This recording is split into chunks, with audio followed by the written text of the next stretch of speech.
Hello, hello.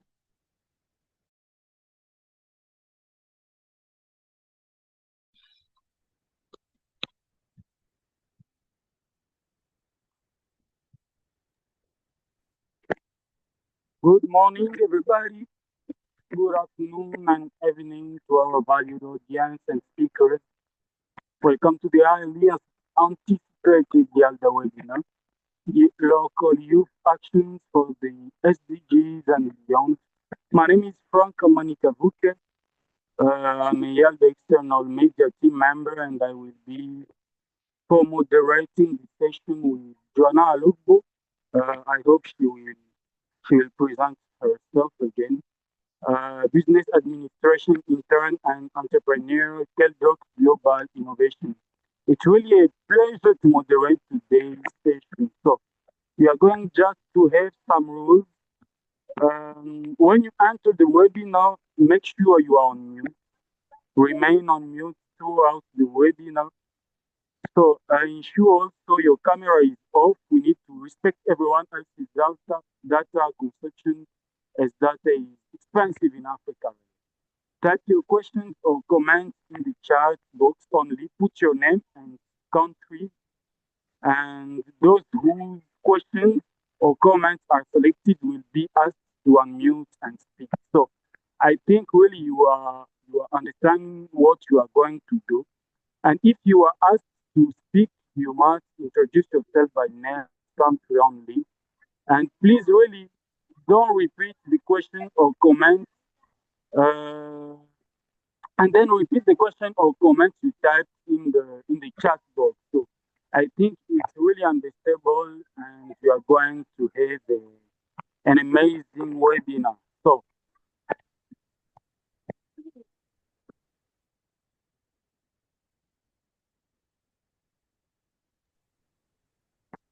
Hello, can I be heard, please? Yes. Thank you very much, Frank, for the introduction. I'm glad to be here and looking forward to engage discussion with you. Uh,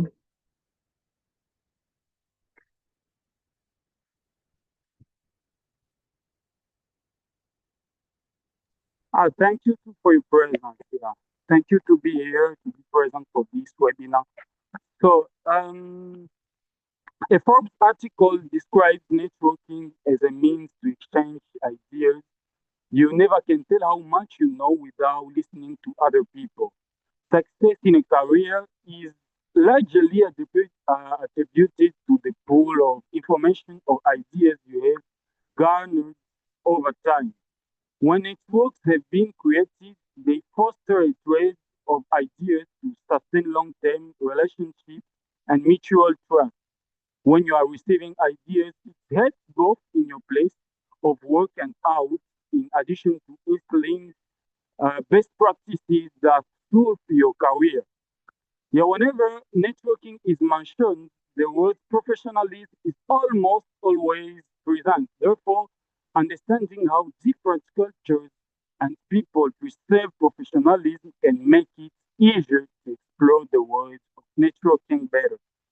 So when it comes to networking, there are also underlying characteristics that are usually not taken into consideration: background, personality, or resources, something like that. So networking shouldn't be a state-fitted system. It should be intersectional and able to adapt to people's needs to provide better results. For instance, not everybody is a good speaker or knows how to handle good communication. So, what would be the alternative, and in general, what are the support systems for the youth? In addition, understanding how to access and use information is key in this globalized and technological society. We also need to address the means by which the youth can access this information. There is a need for more policies and investments in developing and implementing platforms in African countries that will generate innovation and development. We just recognize Nerida Jessica from Capo Verde is the author of this webinar's concept notes. So, dear dear participants, to begin this exciting webinar, I ask just all of you in the audience to type in the chat your name and your country just for presenting yourself. Thank you. Just your name and your country in the chat.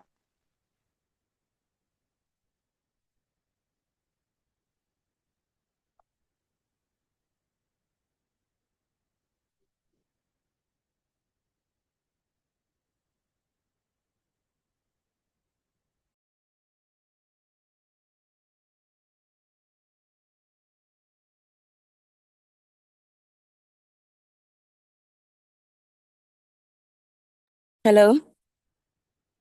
Hello? Yes, we can hear you.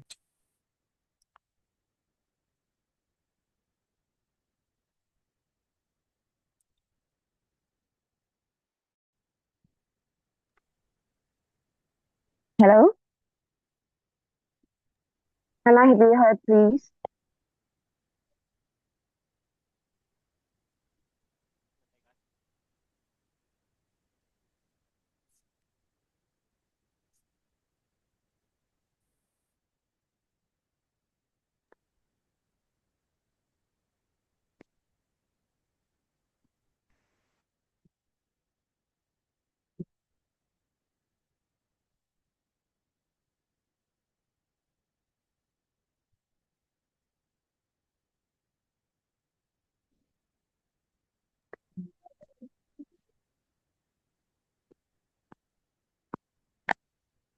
Hello, do you hear me? Yeah, hello. Hello. Sorry. I'm having a network issue, but then we can get that. Okay, so thank you. To begin with, I'm pleased to introduce our speakers. For the first speaker today is Mr. Isaac N.K. Alberti. Our second, hello. Our second Hello, speaker is Princess. Hello, am I audible? Yes. All right. Thank you. So our second speaker is Princess Mary Hanate Fabigas, student leader and youth advocate outreach, head of Terra Tribe in Philadelphia. Please next. Okay, our third speaker is Pascal Wambuha, country lead of the Kenya Malaria Youth Corps and member of the UNESCO Youth Forum Climate Action and Committee, Kenya. Okay, the next speaker is Tamani Jahangiri, practicing lawyer and human rights activist, Pakistan. Next, please. Okay, the next speaker on our list is Abdul Nahim Muniro, National Geographic Youth Explorer and Master Student, International Management of Mohammed Ivy Polytechnic University, Ghana.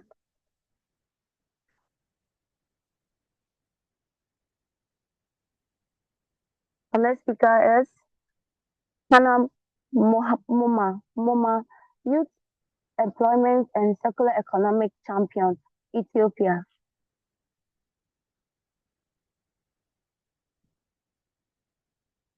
And also we have Beverly Annie Gura, Professor, Philippines.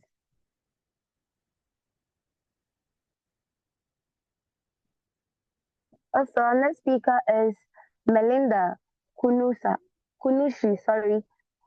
International Relation and AI Governance Expert, Germany.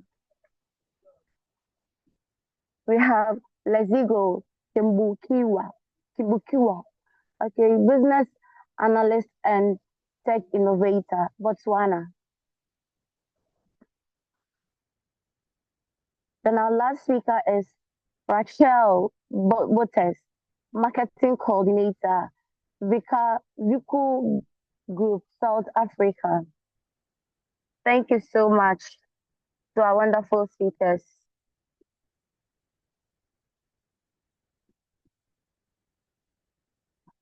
All right, so I'll start off by reading the overview we have here.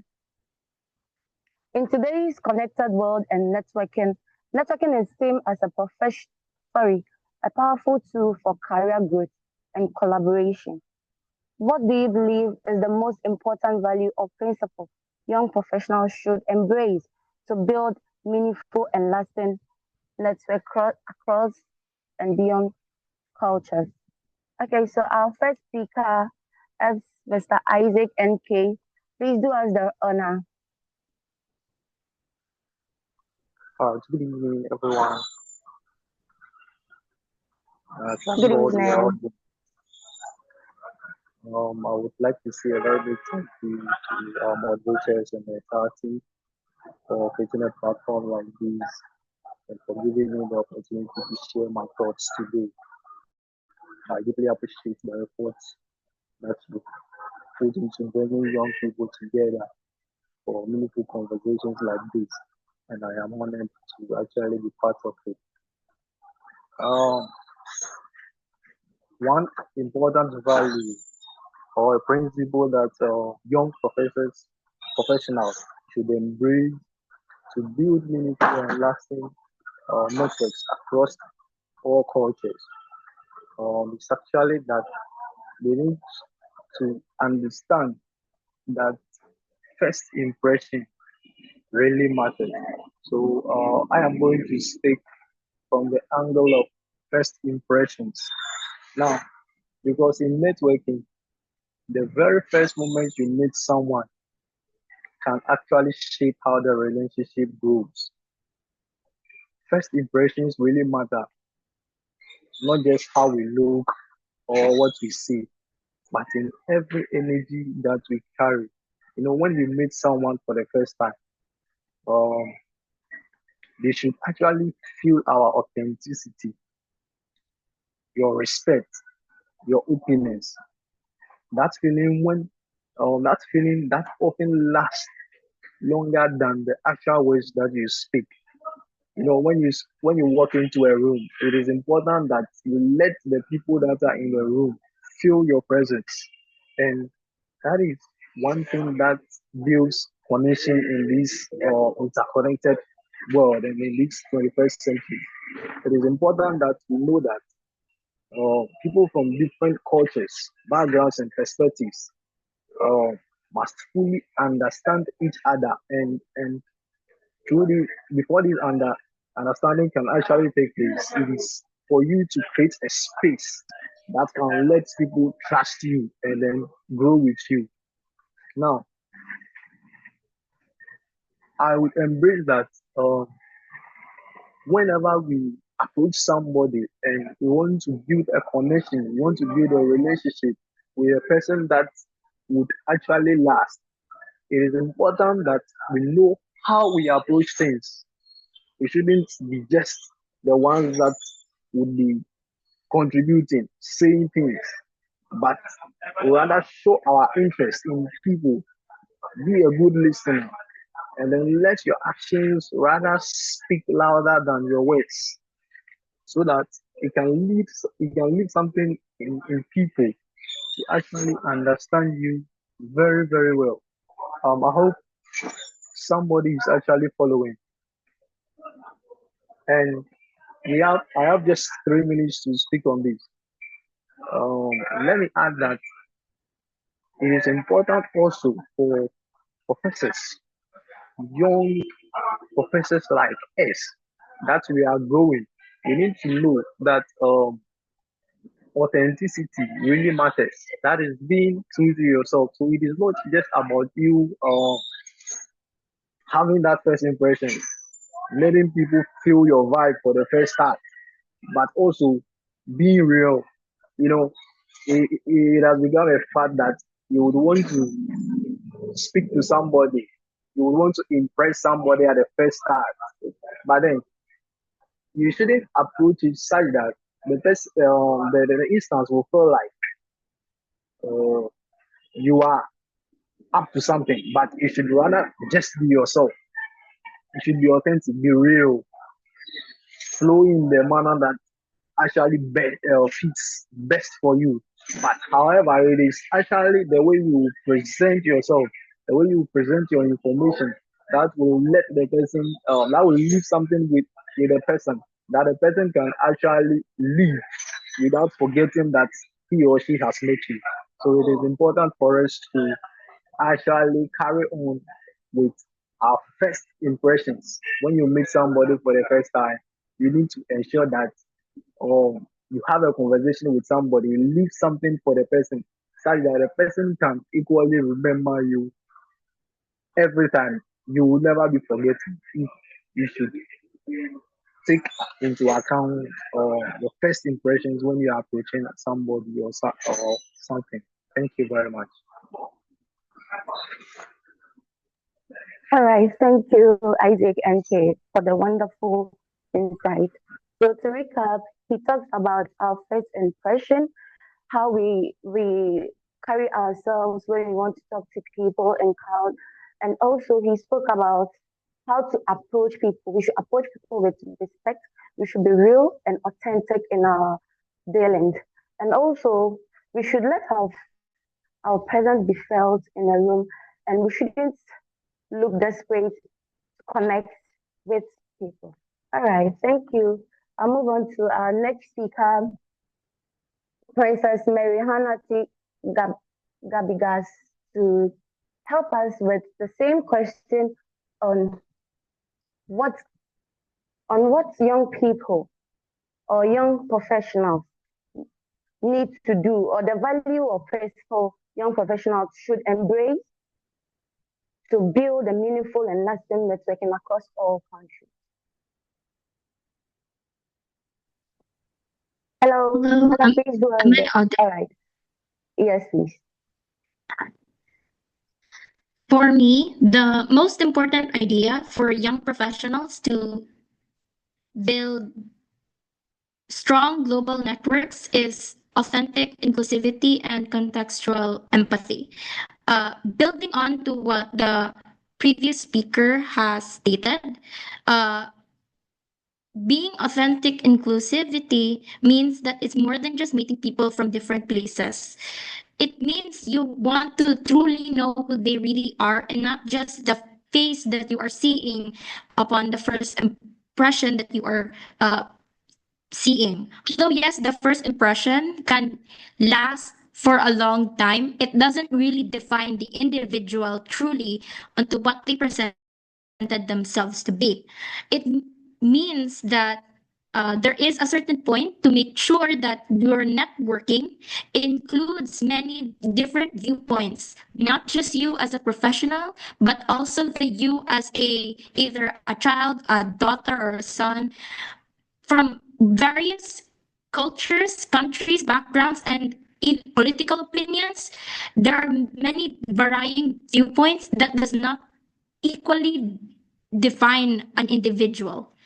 This ensures the young professional, that you see the whole picture, uh, not just use viewing it as a professional, uh, as a daughter, as a child, but it's important to ensure that you hear the voices often ignored that will be valuable to you in the long run. The second part that I've mentioned, which is empathy, since I since I usually deal with since I'm a BA political student, I usually also deal with people with histories and their laws. It is important that you also take into advantage as a young professional why people act the way they do. Don't just think that someone's way of networking with others, immediately think of it as weird or wrong, but to understand the history or the culture that shaped that very behavior, that truly defined why they did a certain action, why they chose to support that certain group, why they chose to uh, why they choose to uh, act a certain way. For example, if you were to realize that a strict businessman from one country might not value the ideals of your country but do respect it in the same way that you also personally do not value a certain practice or idea in that country but maintain a certain professionalism in the regard that you respect them but you will not practice them or you will not take it into your profession or into your own life. That way it allows you to not only view them as a professional but also to empathize, which allows you to adaptively change your style and allow you to really improve yourself as an individual, that you can be respectful and effective with anyone that you meet, regardless of who they support as a political and politics, in history, in whatever. That you can remain professional, formal, respectful, and at the same time work efficiently with them. If you were to use both of these ideas, you do more than just grow a list of contacts. You build a more stronger reputation as an individual who is both knowledgeable and sensitive. Being authentically inclusive means that you may be able to bring the best ideas from all worlds, allows you to view the world in a much more open-minded approach, and being contextually empathetic allows you to gain the deep trust of the people around you. Together with both of such ideas, you'll be able to give you a big chance in forming a lasting high impact networks that can actually help solve not only complex global problems but also improve your life in a much more meaningful way. That is all. Thank you. Thank you, Princess. Thank you for your insight. Okay, so to recap, you made mention of we should be authentic and inclusivity. And also you mentioned of being empathy, like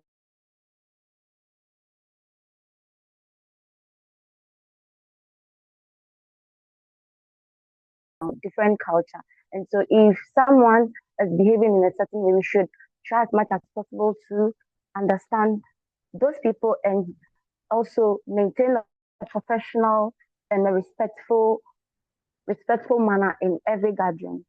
Okay, thank you so much for this insight. Our next speaker is Pascal Wambuha. Please do us the honor.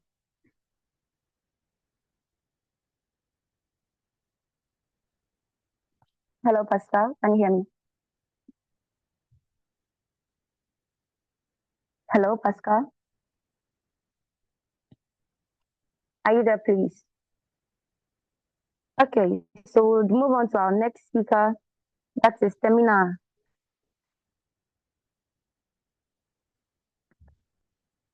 Our next speaker, Temina, please.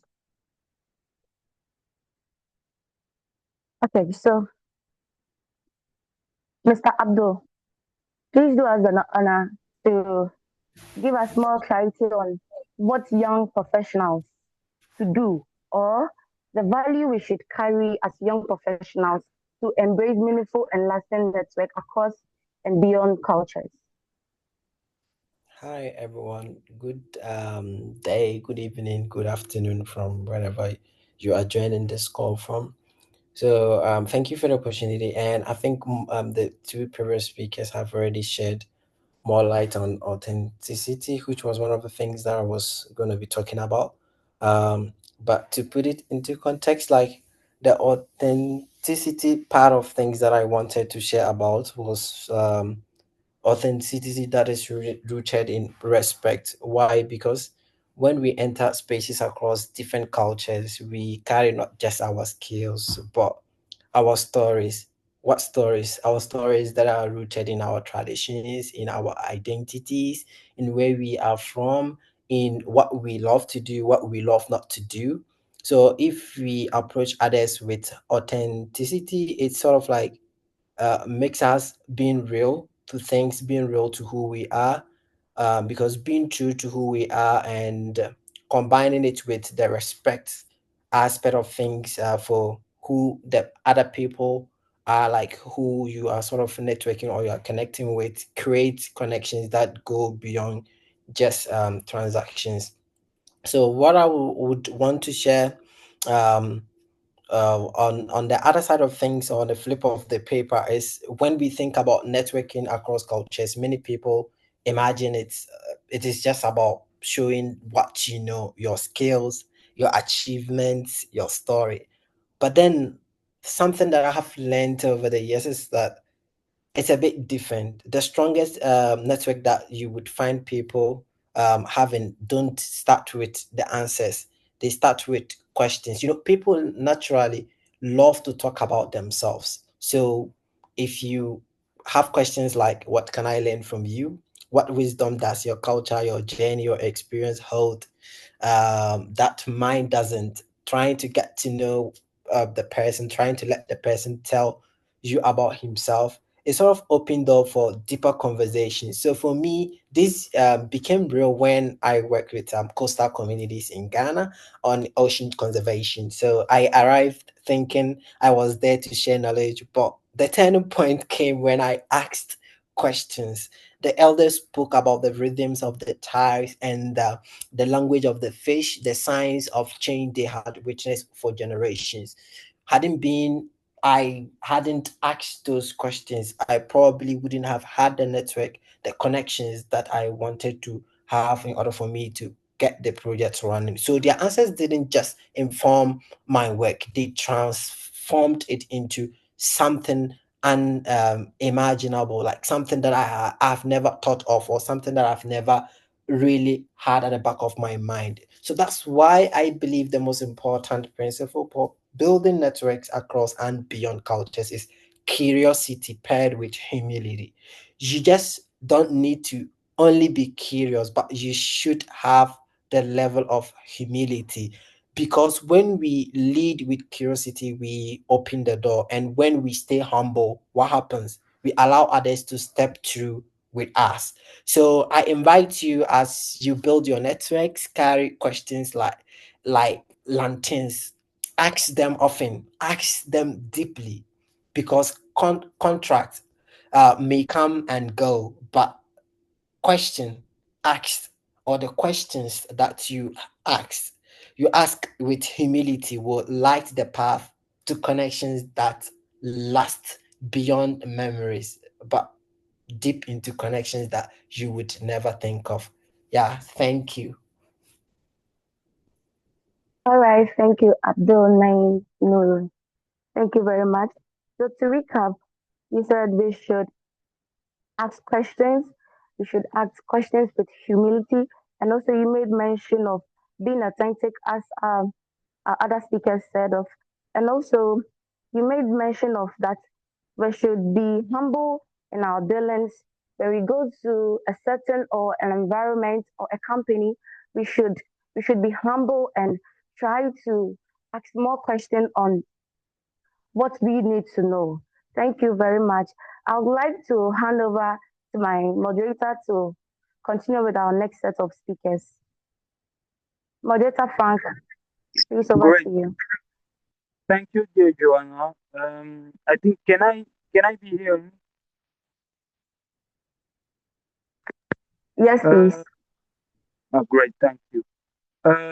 So I think I'm going to ask to Anna, another speaker, so to respond to the overall question, Anna Mamo, to the question which is how can you think how young professionals should embrace to build meaningful and lasting network across and beyond culture.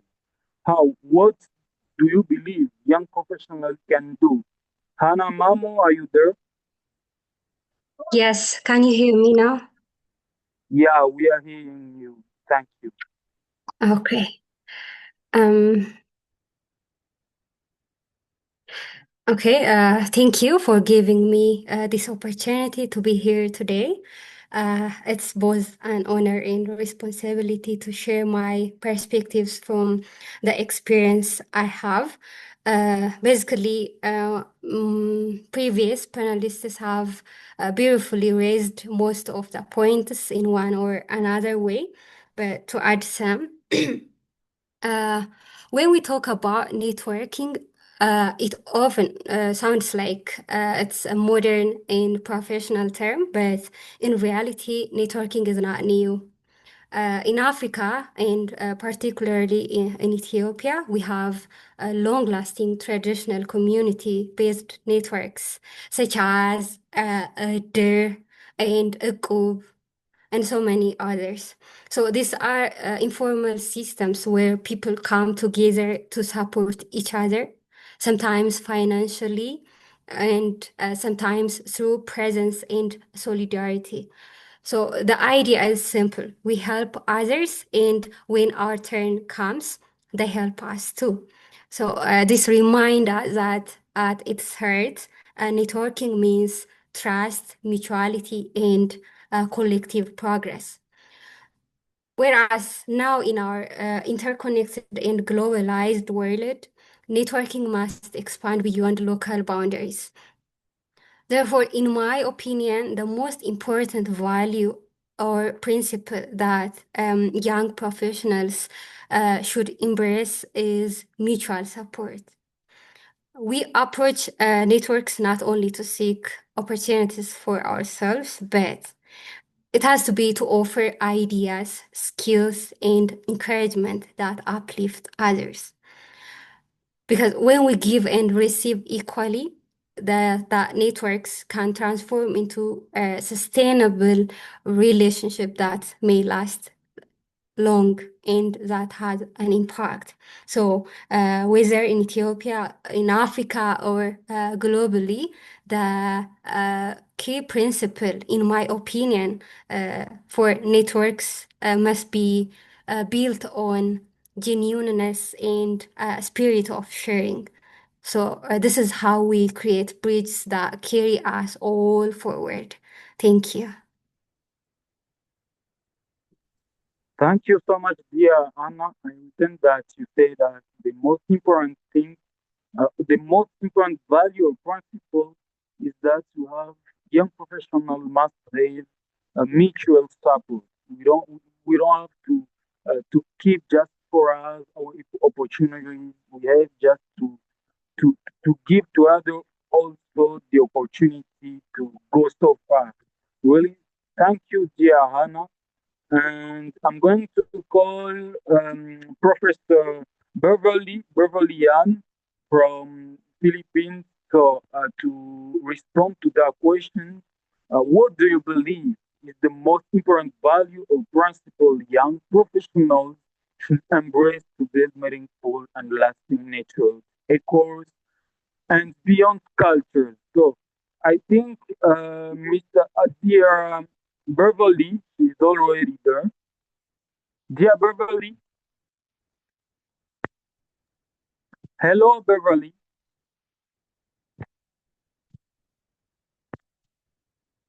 Beverly, we are waiting for you.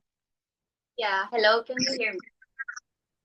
Ah, great, great. Thank you, Beverly. You have the floor. Okay. So, hi, I'm Beverly Angera and proudly from the Philippines. So, actually, I wear two meaningful hats in my life. I'm both a nurse and a teacher by profession.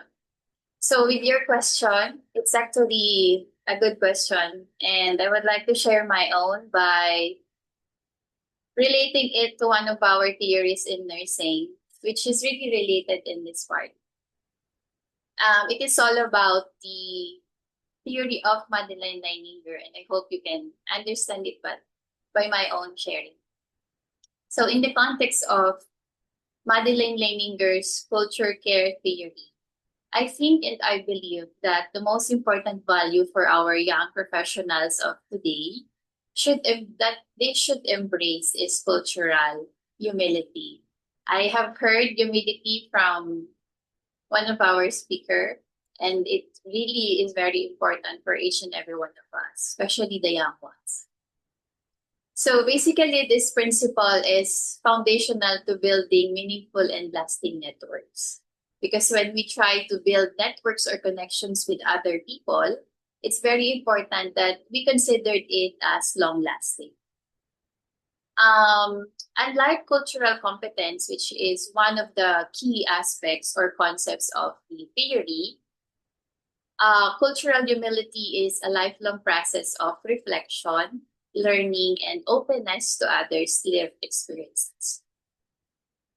Openness is very important also in terms of networking because you should be transparent when you try to build rapport and to build relationship when you are trying to connect with other people. Additionally, Leininger emphasized that the care must be culturally congruent. In relation to nursing, it means that it aligns with the values, beliefs, and life ways or lifestyle of individuals and the communities.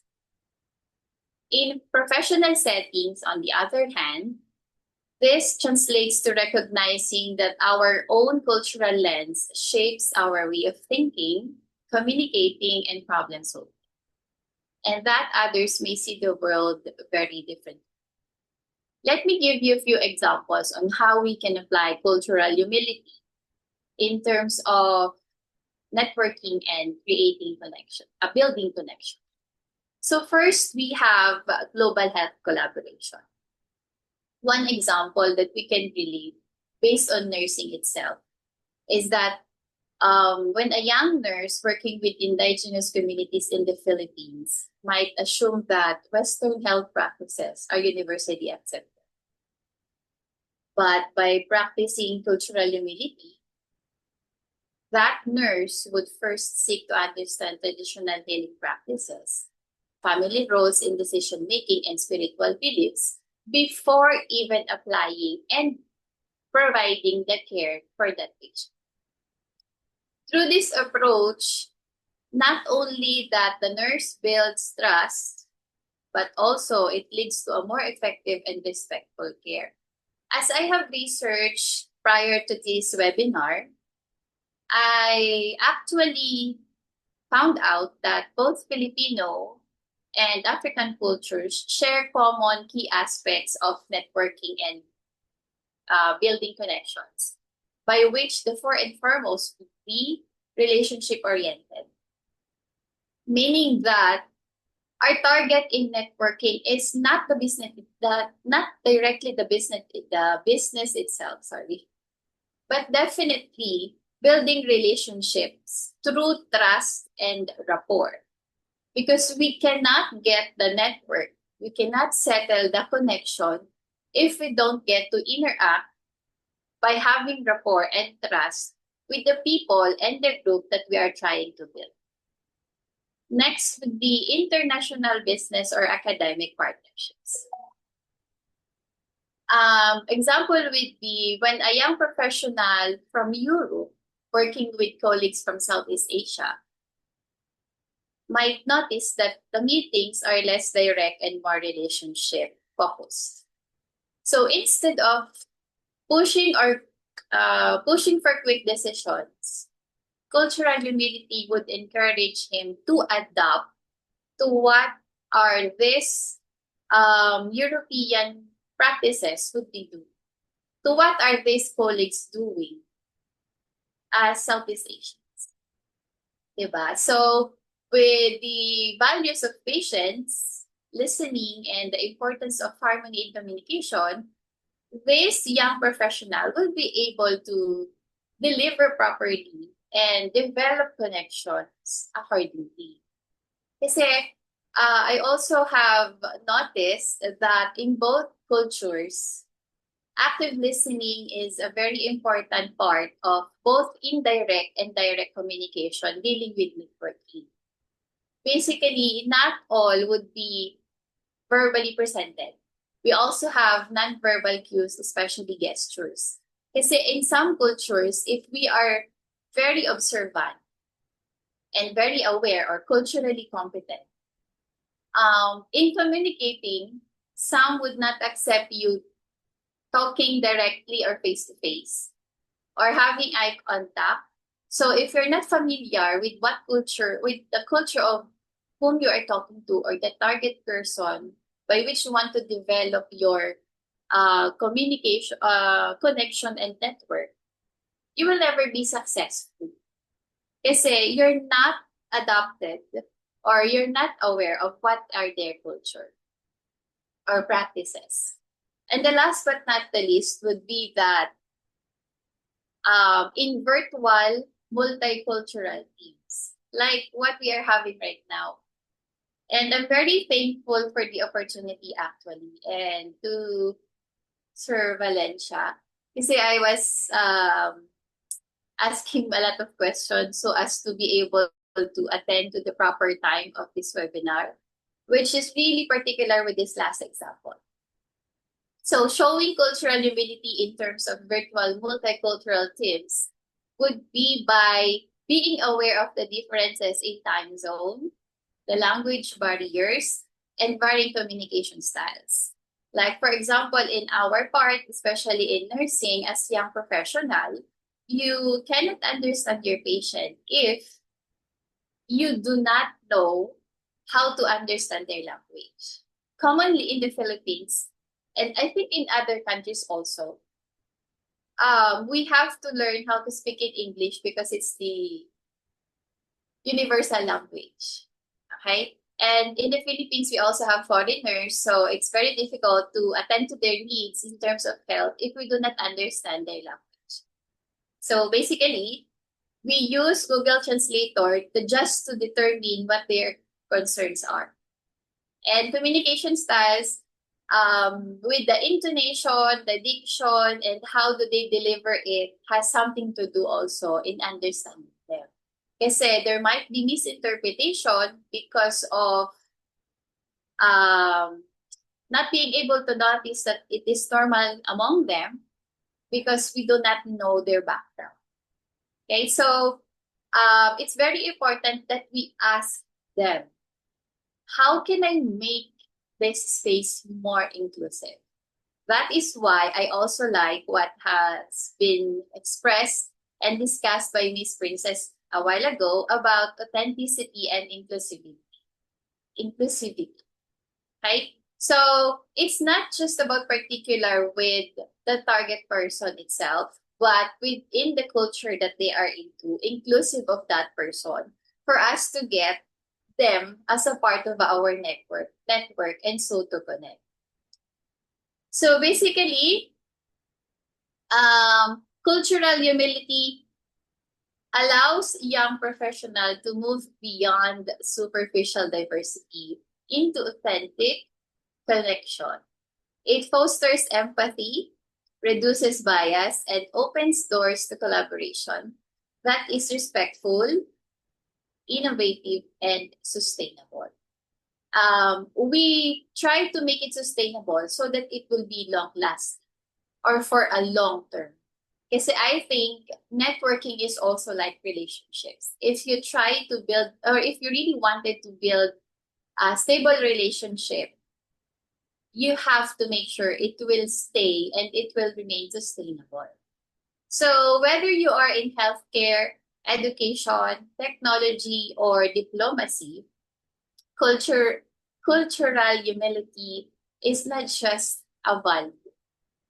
It is actually a strategy among us for us to build bridges that connects our culture from each other. Because we have differences. And these bridges must last and will really be lasting because we will make it as strong as possible. So in a world that is increasingly interconnected, cultural humility is one of the most powerful tools that we can carry forward. And I hope that each and every one of us, young or old, we can share it to others, especially these young professionals or the youth of today, for them to have it and to really understand so that we can maintain that connection and that network for a long time. Okay, so that would be all, Potty.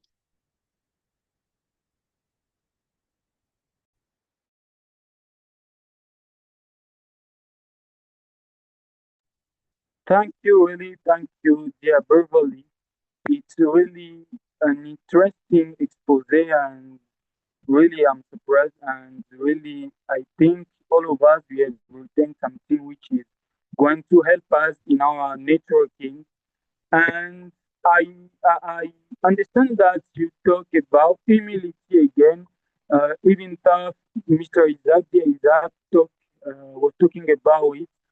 So you say about cultural humility, and it's nowadays like a strategy to connect from each other.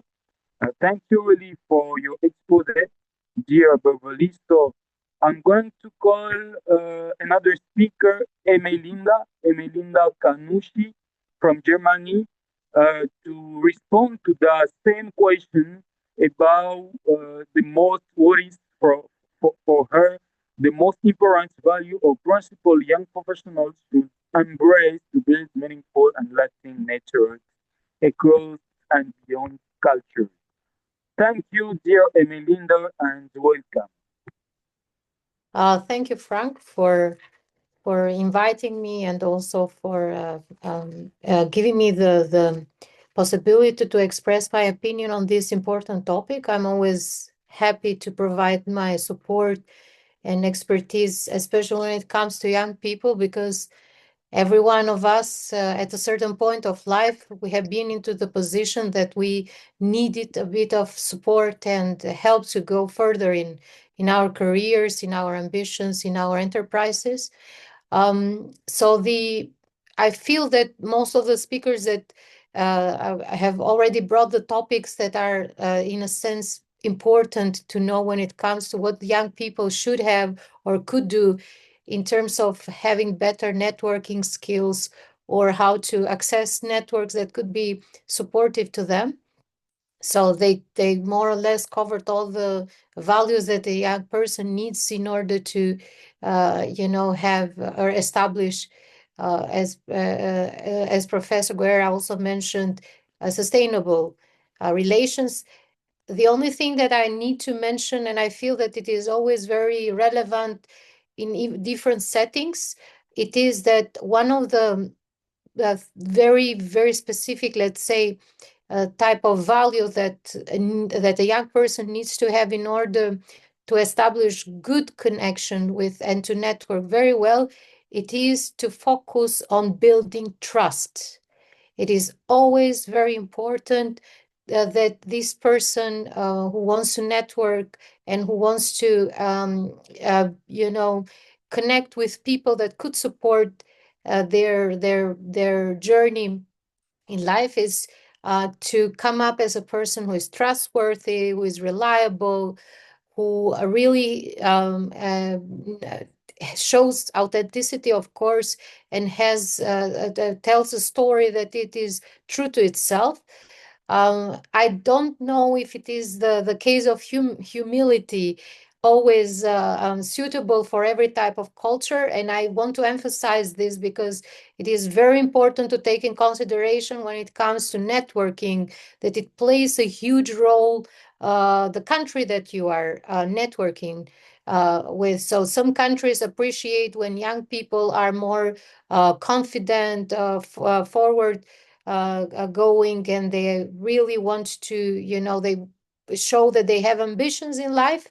And some countries appreciate when the young people are have humility enough to understand, let's say, the shortcomings of lack of experience that they have accumulated up to the point that they are in life. So it depends a bit of cultural settings very much, of course. And this is something that I need to also point out because we are now in a globalized world where we don't need to network only in our local settings, but it is also possible to network also on a global sphere. So take in consideration very much that the cultural aspects plays a huge role when it comes to what is socially acceptable and not, and what is appreciated or not, what type of values do you need to have in order to establish good connections and to expand your networks sometimes. And now we need also live in a digital era, sometimes also. And I think that this is some kind of one advice that I would give to myself if I was younger, and I still give to myself in a sense or another up to this age, is that you need to establish also a brand for yourself. You need to start working slowly toward what do you want to represent in your life, what type of characters do you choose, what are your causes, what are your ambitions, what type of information you are putting out there. Because a lot of young people nowadays, they don't really network only on the real life settings, but also in the digital era, in the area. And this is something that we need to keep always in mind, that it plays a huge role how you show up also digitally.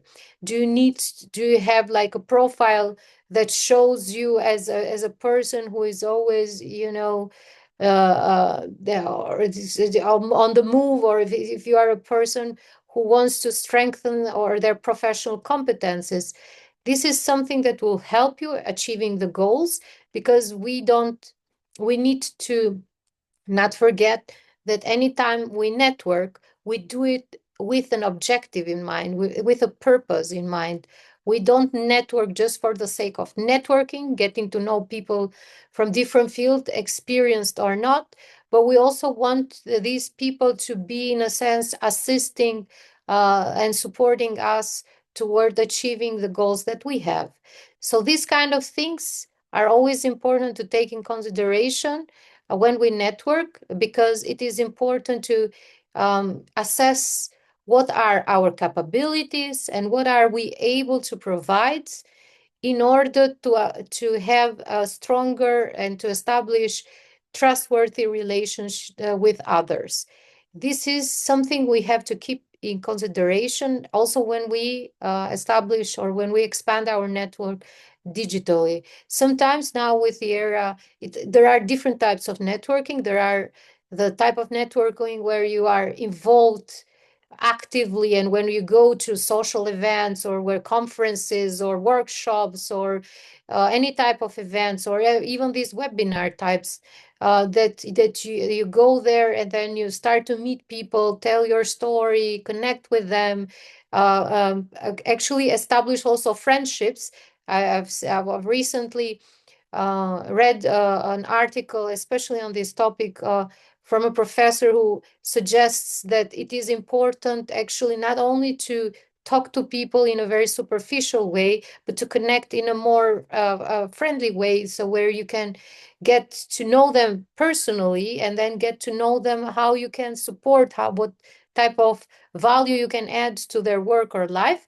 And this will be in exchange remunerated with something that you might also need later on. So this is one type of networking where you have to go out there and then show yourself. And then there is also the networking where you establish your brand, you tell your story, and then you have people coming to you because they need, for example, services that you might provide. For example, this is very common, especially in the era of digitalization, where you have influencers, young influencers who are working on different causes, and then they don't actually need to go in events to get to meet people who might support them, but they just show themselves out there, give the public what they think, or what they have, and what they already are capable of providing, and then they collect a network of people that are supporting them. So there are different types of strategies, there are different types of models. If you ask me, there is no one size fit all type of model where you only have to be one way in order to achieve success in networking. I think that there are different ways that you can do that, and of course it plays a huge role, the cultural setting, the local setting where you are. in terms of who can you access. This is also very important. Unfortunately, and I say that with a really, let's say, heavy heart, that not always a lot of places are accessible for young people. But of course, this changes also when it comes to digitalization, because still you can access places, even though not directly, indirectly, if you are in a sense creating your own image online.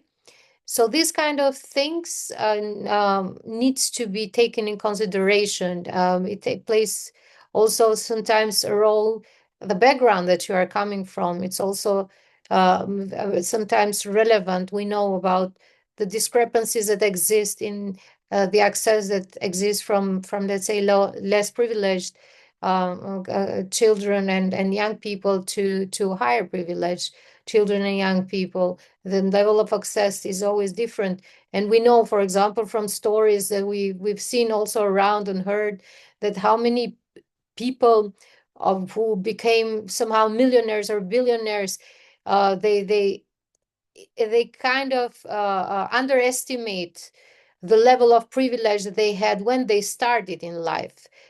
We know stories of the millionaires, which name I don't really want to mention right now, on how they consider that, the knowing that their fathers or parents knew someone at a certain company and get them an internship there, or did, had an easy start in life. It was not something that big, but for a lot of people is a huge thing, because we don't get that, not always. Sometimes we start from humble backgrounds where our parents are not connected to very big companies or big people. So this is something that we always have to take in consideration. I feel that, of course, that shouldn't play a role. If you ask me, I'm an optimist by nature. I believe that everybody gets chances in their life. It is good to size them and to be prepared of sizing those type of chances. And this is something that any young person should know. But it is important that when the moment comes, when the right moment comes, that they are prepared and that they understand that this is an opportunity that comes to them, and they need to take it in order to move forward.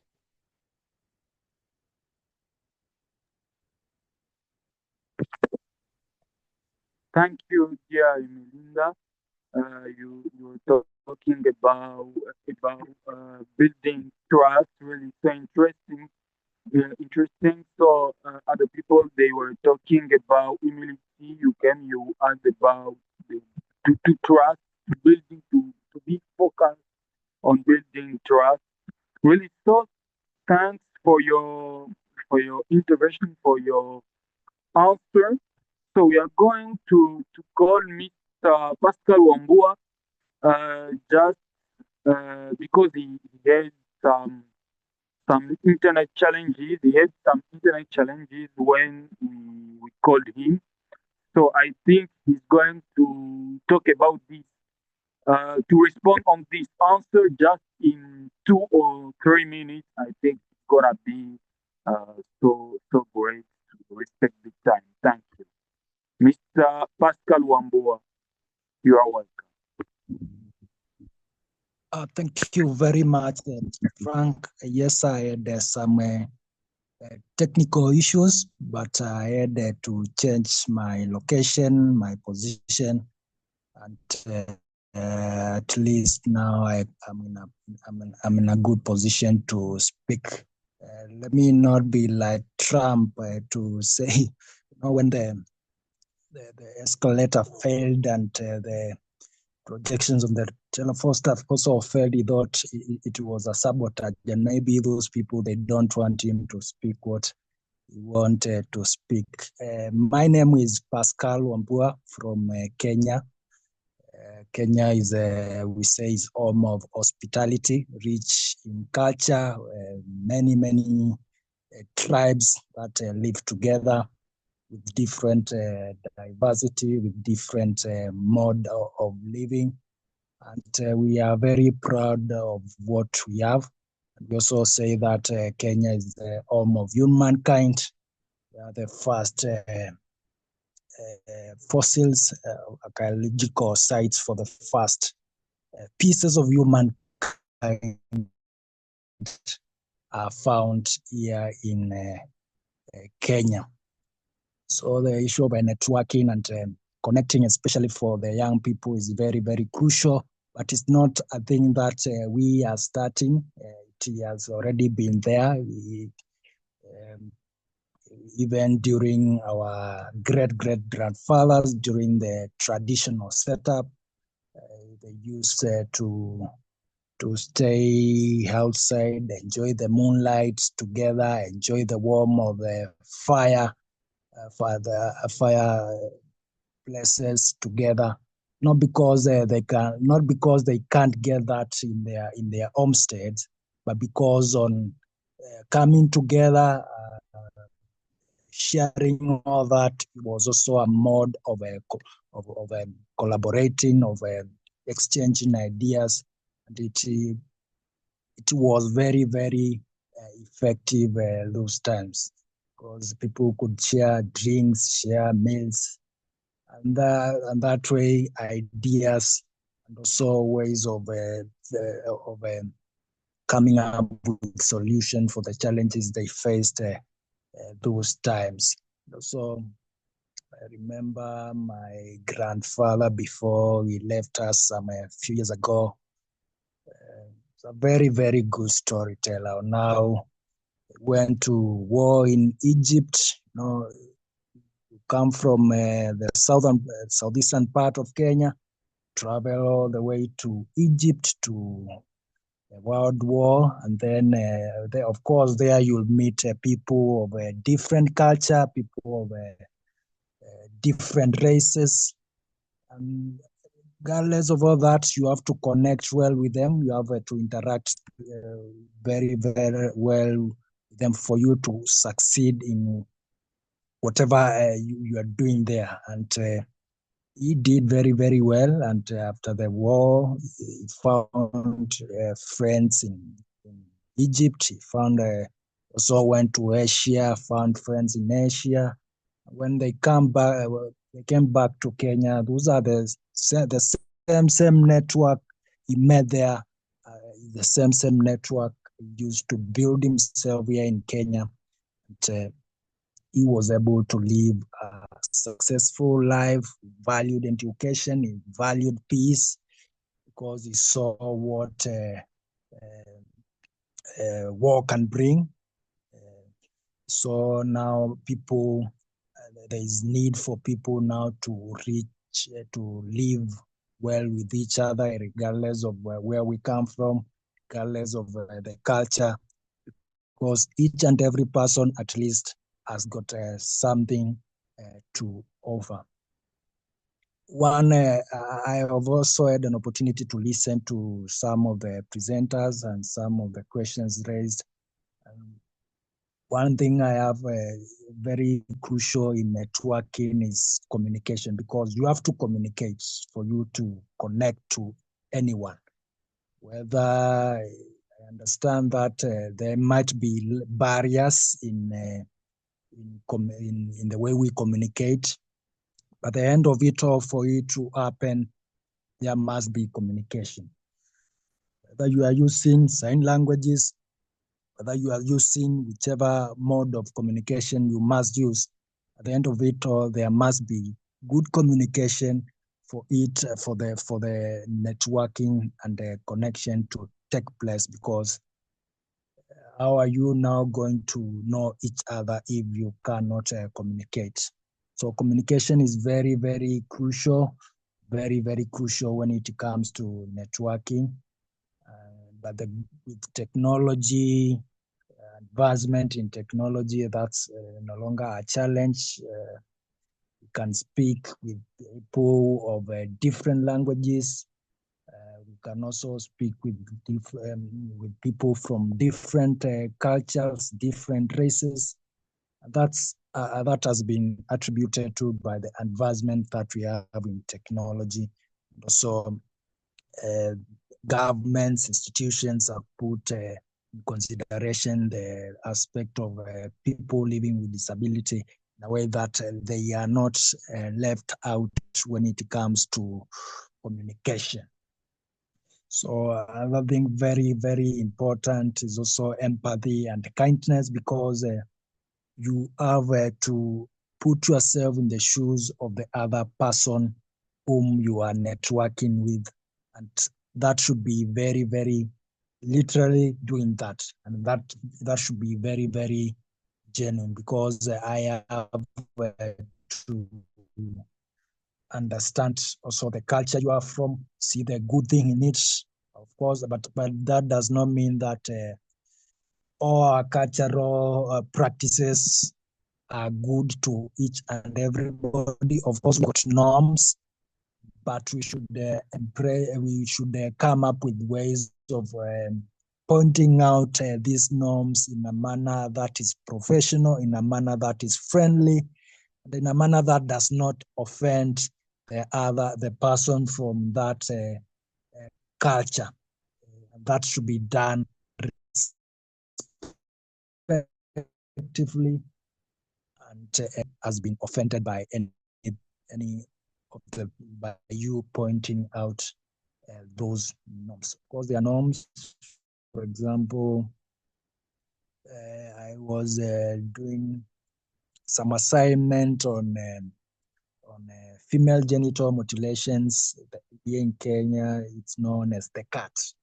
So my colleague, as I was doing the research, I found that I thought it was a thing of the past. It's no longer practiced in our today's society. So when I was doing the research, I found that there is this one community that is being highlighted to practice the cat. It happened that my colleague and my neighbor at work was from that community. So I approached her and I was like, is it true this thing is happening in the community you come from? All these people are just saying things that no longer exist. And the way I approached her, I was able to get clear picture of what exactly happening. And of course, pointing out in a manner that was respectful, in a manner that does not offend anyone. So we come from different cultures, races, traditions, religious organizations, but at the end of it all, we will always find ourselves in those spaces whereby all those people are there, and it's our responsibility to know how to network and to work with them from where they are. So there's a traditional saying that says mutinda na inyake asianiwe wezi kuua. So that one is from my tribe, my local tribe, and it says now, when you keep on staying with your mother, when you keep on staying at your homestead, you will always praise your mother to be the best cook. You will always praise your mother to be the best chef, simply because you have never tasted meals from other homesteads, meals from other culture. And that's that's a reflection of what it should be.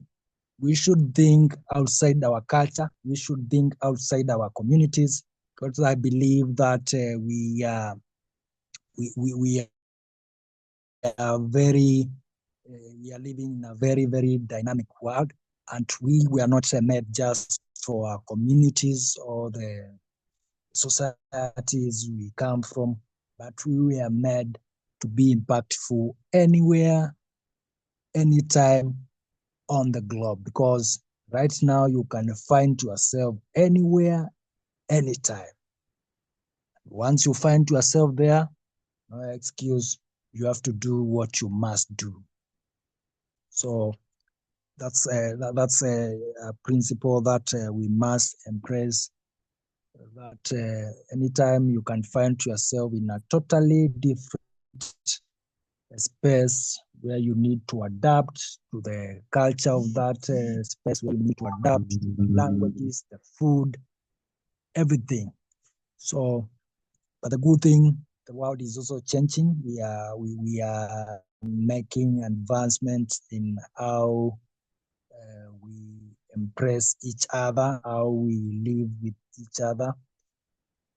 Even though we have seen chaos, we have seen wars, people disagreeing, leading to chaos, leading to sometimes injuries and sometimes loss of life because of maybe difference in ideologies, difference in the way political affiliations, different because of our difference, how we treat each other, how we treat our women, how we treat our children. But that does not mean that we are not heading in the right direction, because as all that is going on, a lot of people are also taking it as their responsibility to preach oneness, to preach embracing of one another, to preach how people can live well, regardless of their what they think politically, their social class. And I believe that's the most important thing. In Kenya, as I stated, we have got many tribes, many tribes indeed. But I was sharing with my friend from Nigeria, and I was telling him one problem we have here in Kenya is tribalism, because we have got many tribes. And it was, how many tribes? 40, 43. But he was telling me in Nigeria they have so many tribes. But I don't think they have a challenge of tribalism in like we have here in Kenya. So our politicians will keep on saying that now we should live in one tribe, we should marry, we should and we have a situation whereby people now expect areas seem to forget their culture, which is something I don't advocate. As much as we are fighting tribalism, let us also preserve our culture. Let's also preserve our uniqueness, and of course our sovereignty, because there is a reason why language, even if we practice the same cultural practices, there will always be that one thing that will make us different. But that should not be the reason why we should act against each other because we are from different entities. We are having problems, especially in the global south, unemployment, and now they say that get good grades, and at the end of it all, get a good job. What's the essence of me going to school? But one thing we are forgetting now, school is not just for maybe getting good grades, getting the education, the knowledge part of it. I see school as a learn to meet different people from your families, from your communities, from your towns. And that's one of the roles that schools and education facilities that play, bringing people together, and those people sharing maybe amenities, infrastructures, and that way they learn naturally some of the things that, though they may not learn them in classroom setup, they learn them naturally as they school or as they learn the other curriculum in school, just like sports. The reason why we have a culture of walking in the morning, having a walk in the morning, having sessions in the afternoon. It's not just because to keep fit. It's also, I see also the networking aspect of it. I see also the connection part of it. I was listening to one of the radio presenters and he was saying that one day he had booked an appointment with one of the top CEOs in town. Went to his office. Of course, CEOs are very, very busy, genuinely busy. So he found the CEO so busy. So the CEO instructed him, very busy, but I'll give you like 3 minutes to, of course, pitch, do everything. Because even after this, there is a meeting or that. So that gentleman ended up only getting very few minutes from the gentleman. Of course, he could not achieve a lot. So the other day, they met while the CEO was going to play golf. And as they were waiting, he had an opportunity now to interact, explain himself for hours. You see, the same person who gave him only 3 minutes in his office now is the same person who is giving him hours just because they met at a social amenity.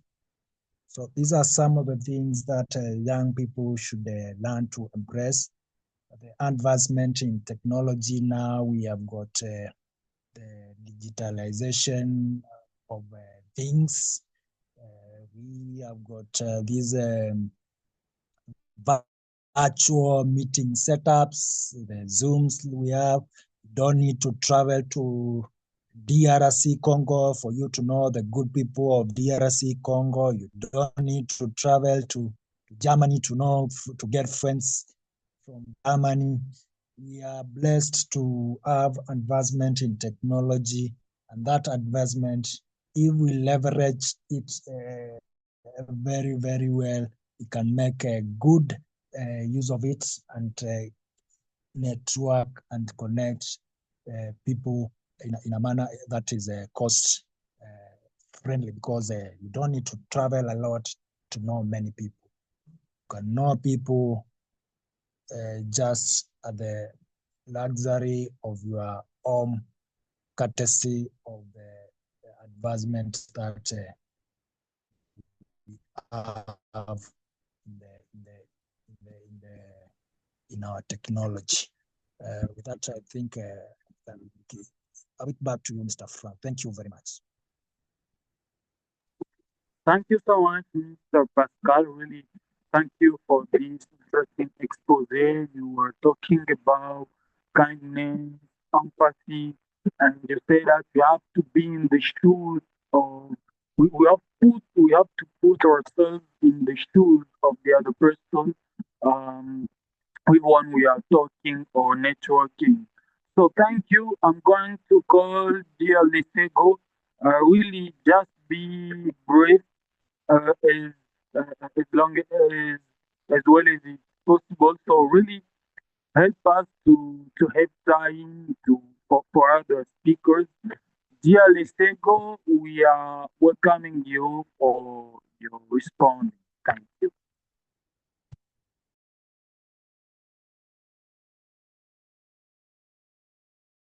Hello, dear Lesego. Greetings. Am I audible? Lesego, are you already there? Hello, am I audible? Yes, please, you're audible. We can hear you. Yes, I'm here asking if I'm audible. Yeah, you are audible. It's great. Okay, thank you. I would like to start by thanking you for this opportunity to be here with you and sharing the knowledge that I have regarding the theme of this seminar. So, with the question of the most important value or principle young professionals should embrace to build meaningful and lasting networks across and beyond cultures, for me, I would say the key principle is a combination of authenticity and clarity of purpose. Authenticity in a way of knowing your life principles and your life goals and living by those and abiding by those, guided by having clarity of purpose on what you really want to do with your life, regarding connections that you make in your life, whether there are platonic connections that you make there in your everyday living of life or connections that you make in a professional setting. So authenticity matters when you are genuine because you need to build trust with people, right? People need to trust you for them to be able to connect with you. I think someone mentioned, one of the speakers previously mentioned this. However, I I believe that authenticity on its own is not enough. You also need a clear sense of why you are building connections.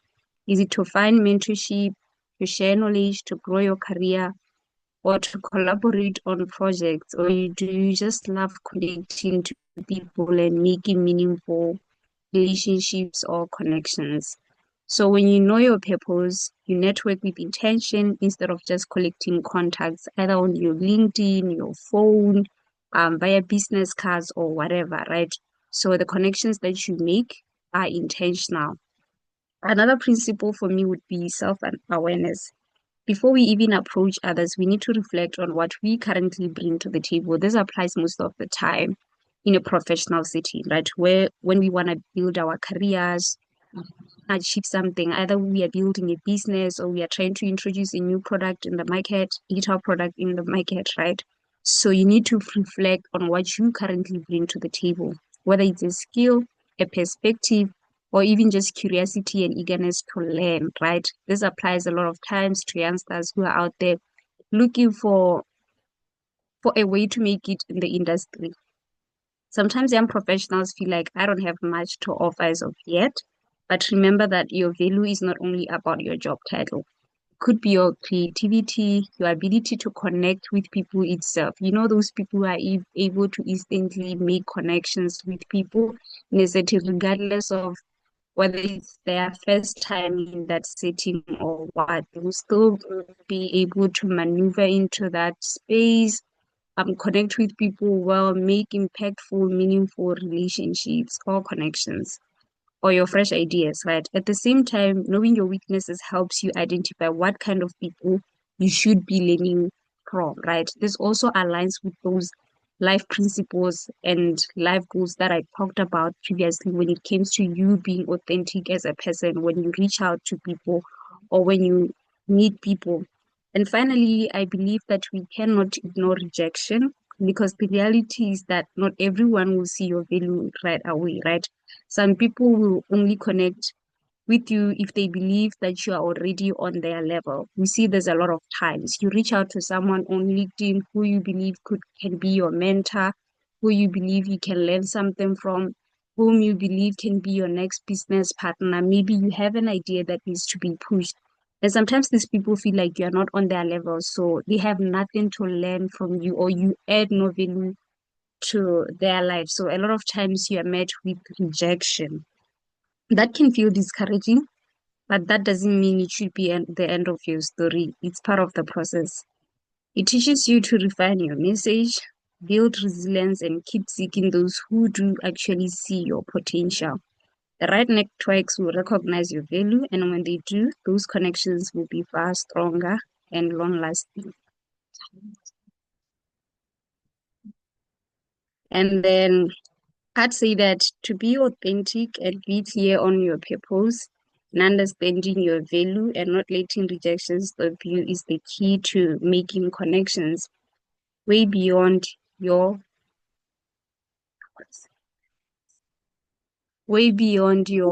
settings, right? the combinations that make networking not just meaningful but also transformational across cultures. And then moving on to the question, because I'm going to be leaving immediately after this, as to how networking can fuel innovation and collaboration between young professionals across Africa and globally. I believe that networking should fuel, and it's a must for it to fuel innovation by creating bridges between diverse ideas, right, skills and resources. Because believe you me, people in different countries have different cultures.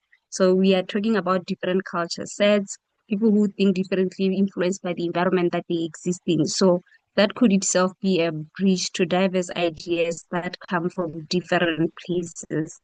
And it can also be motivating again to think beyond what you see on a normal, usual day, which would be beyond your borders, country borders.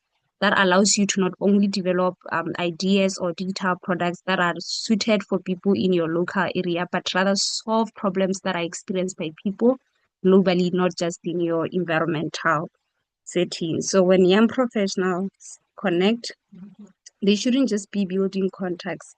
They should be unlocking collaboration. For example, a challenge a startup faces in Botswana might already have been solved creatively in Kenya or Nigeria. I'm going to use this two because they're the giants of Africa or even outside the continent, right? But you can only discover that when you network with people, make connections beyond just your country, reach out to people outside too. And beyond just exchanging ideas, networking builds trust, and trust is what allows collaboration to thrive. Digital platforms have made it possible for us to co-create across borders without being in the same room. So I've personally seen how joining global networks and hackathons introduced me to opportunities and perspectives I would never have found on my own.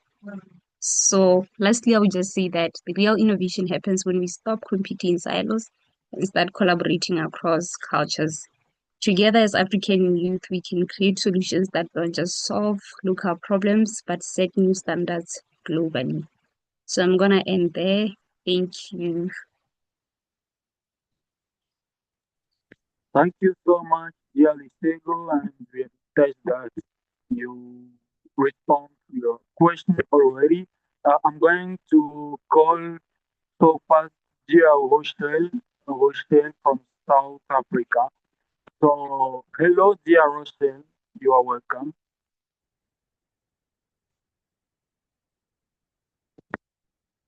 Rochelle, we are waiting for you.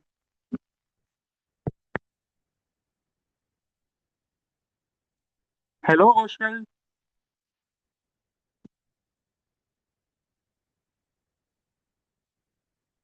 Rochelle, hello.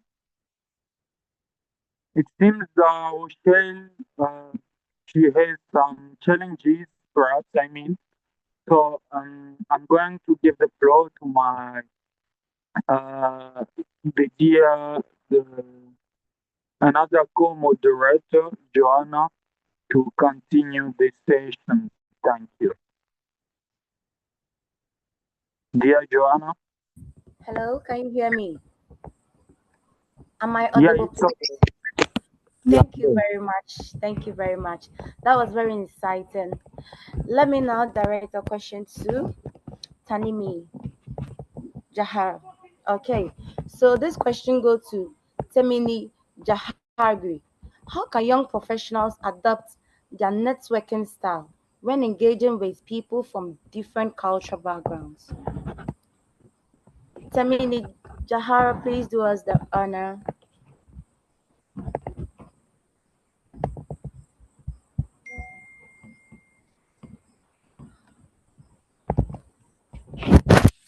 Temini, are you there?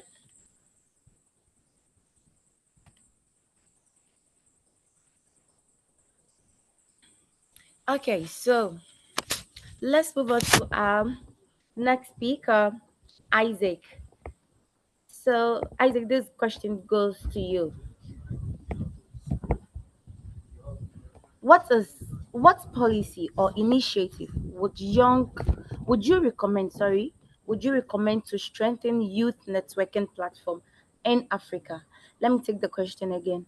What policy or initiative would you recommend to strengthen youth networking platform in Africa? Mr. Isaac, please, the floor is yours. Thank you. Thank you very much. This question is a bit broad, but then I will try and then come out then quickly because I think uh, our time is far spent. Okay, so for some of the policies or the initiatives that I think we can actually do is that one is that we need to build stronger collaboration between the youth and professionals through structured mentorship programs on existing platforms. Uh, Youth networking spaces should not just connect peers, but also link them with industry leaders, entrepreneurs, and then policy makers. So we can actually do this by introducing verified mentorship sessions within platforms where experienced professionals volunteer their time to actually guide young people. And alongside these, we can host themed virtual events, then skill sharing sessions also. We can also check career clinics to ensure that young uh, people are not only networking socially, but are also gaining some valuable professional exposure and direction. So basically, that is it about this. It is important that even though we are in this interconnected world, we should try as much as possible to bring out programs that will bring mentors that are specifically in that field to actually help these young people, not only talking about their experiences on that, but then giving them a skill that they can actually live on. We have actually had enormous sessions where webmates we come and then we talk about how, but then we don't show them the actual process. So I think Africa we can proceed and then have sessions where we can have intense skilled um, mentorship programs with young professionals so that they can be able to actually build their future. Now, this is the midpoint that I wanted to share. The others is actually some things that I think I should hammer on in order to not waste enough time. So we can also check these young people must also check and have value mentorship. You know, we we as young professionals we need to search and look for mentors to actually guide us in our path. We need to get guidance as to where we are going and the how. So it is important for us to actually pick somebody, let the person actually take you through the process, dedicate time, and then you meet the person. If it is one-on-one sessions that they will have to do with you, you would have to go for it. Of course, some of these would not be free, and that is one thing that is actually keeping Africa backward. We value free things too much. Um, how much will it actually cost you to get a mentorship program that you would not benefit from it after that mentorship? It is all about you putting in the work. If you know that, yeah, this is what you want to do, you go only for the mentor to take you through the sessions, to pay some ransom, and you would really value the thing. But here in Africa, we actually value, we don't really value paid programs. It is just the free ones. If it is free, then we are going. If it is not free, then we just move. And that is actually one thing that I find it difficult even in my sector, graphic designing. I am actually a visual brand designer, and I find that with these young designers, they value free things so much. And well, we are all in Africa, and we know that we are not really financially stable, but sometimes we need to go in the extra mile to get something valuable for ourselves. Then we need to build trust through authenticity. This authenticity, most of our speakers have actually hammered on that. Being genuine with our intentions, uh, because people really remember how real we are and how trustworthy we are more than the number of contacts that you have. And then you should also ensure that you add value, don't just stick. You add value. Think about what to give to your network, your ideas, your encouragement, the opportunities. Giving makes your network very strong. So if you would want to strengthen the bond, it is not about you just receiving something from the person. It is also about you trying as much as possible to contribute something so that there could be a memorable bond between you and the person. Sometimes it is even through our mentors that we get connected to high paying clients and then good jobs and all those things. Because the person has actually mentored you and has known how you react to certain events. So if there is any opportunity that they need to offer, they are going to, of course, channel it to you if you can really handle it. And the next thing I'll also talk about is consistency. Consistency. You know, most of these our young professionals are actually lazy. Most of us are lazy. We show up today, and the next time that will come will be another month, another week. We are not really consistent with the things that we do. So sometimes that actually widens the gap between how strong our relationship is with somebody. Now, let me take LinkedIn for example, Instagram. If what you offer, your target audience are on LinkedIn, your target audience are actually on Instagram, then you need to actually check how to post regularly, how to actually show up regularly, so that um, your people would keep seeing you, keep showing up. They should be seeing that, yeah, this is the person that is behind this. This is what the person is doing. And this can actually be, it can actually be attained to showing them the lifestyle, how things are going on with you, putting it there. It is not so good that it puts every information about you, especially your personal life there.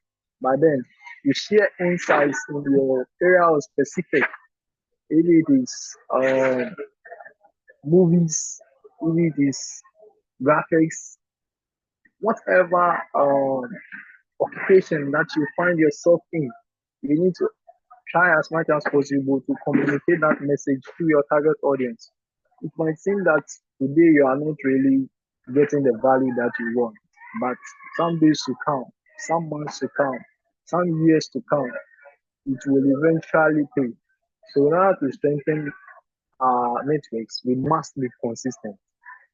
And then the last thing I will talk about will be taking ownership. We shouldn't just join networks. We should contribute to building and sustaining them. When young people drive platforms, they last, and then they also remain very regular. When young people actually drive platforms, they last and then remain relevant. I would really pause here and then give time for the other speakers to actually share their insights also. Thank you very much. Great. Thank you very much, Isaac. So our next question goes to Rachel Bottes. So the question is, once networking are built, how can young professionals sustain and nurture them for long-term impacts? Rachel Bottes, please do us the honor.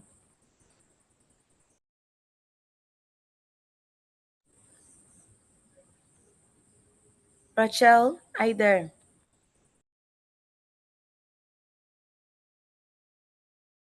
Okay, so I think she's having a network problem. So we move on to the next speaker.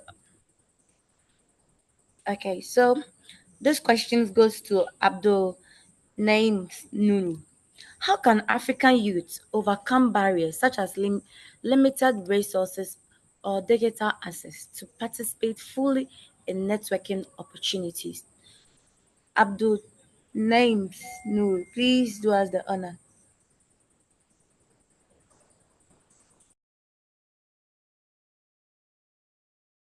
Abdul, can you hear me, please?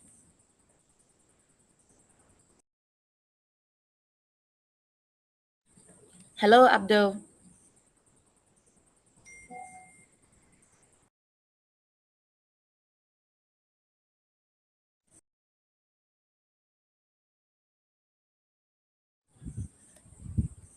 I think. All right, so we move on to the next speaker. Let's go. How can this questions go to you, please? How can networking fuel innovation?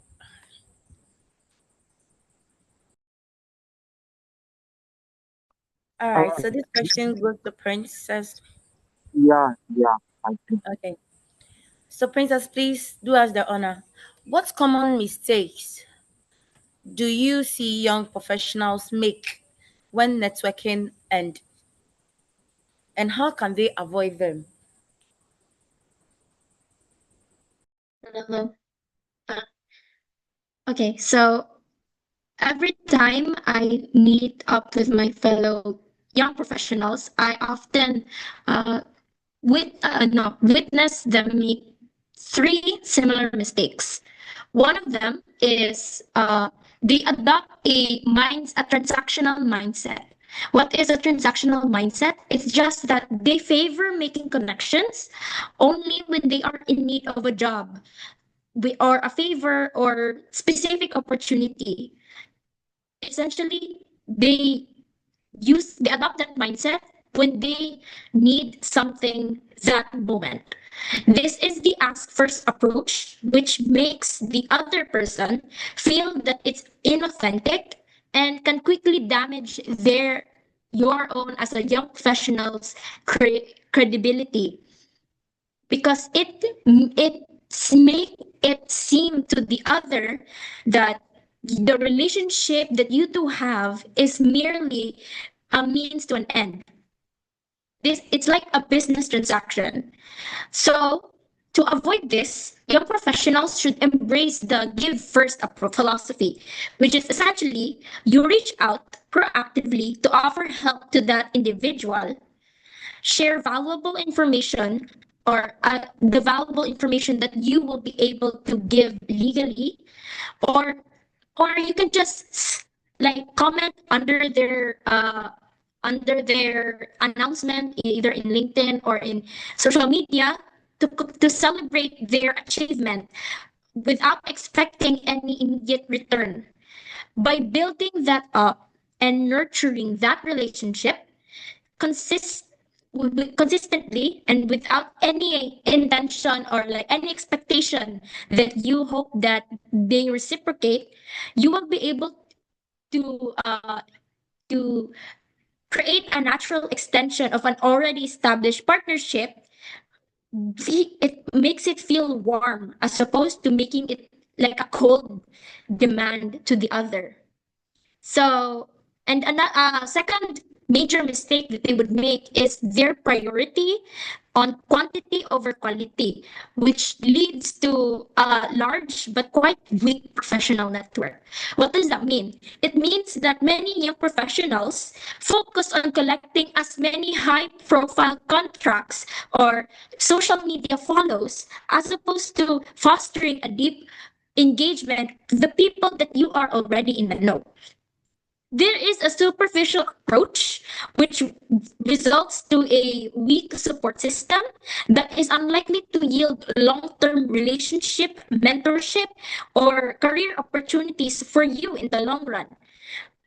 The solution for this is simple. It's just to be strategic and intentional. Identify a small, select group of individuals whose work aligns with you and your goals and your ideals, and just focus your energy on meaningful and personalized follow-ups. A small, stronger network of like 5 people who are invested in your success is far more valuable than a list of like 100 people who barely even know that you exist. Finally, the young professionals make mistakes by being vague and unprepared when making a connection, because the thing with connecting people is that if you are entering an event and expecting people to immediately connect with you to like it will be handed to you on a silver platter, then it it kind of falls short when you are already in that event. Because when introducing yourself or articulating your goal as a young professional, you will ramble or fail to clearly state your purpose in to the professionals that you wish to make a connection with.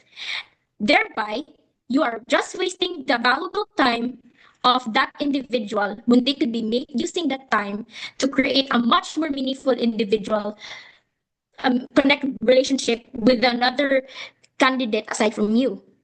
The key to avoiding this is preparation. Simple as that.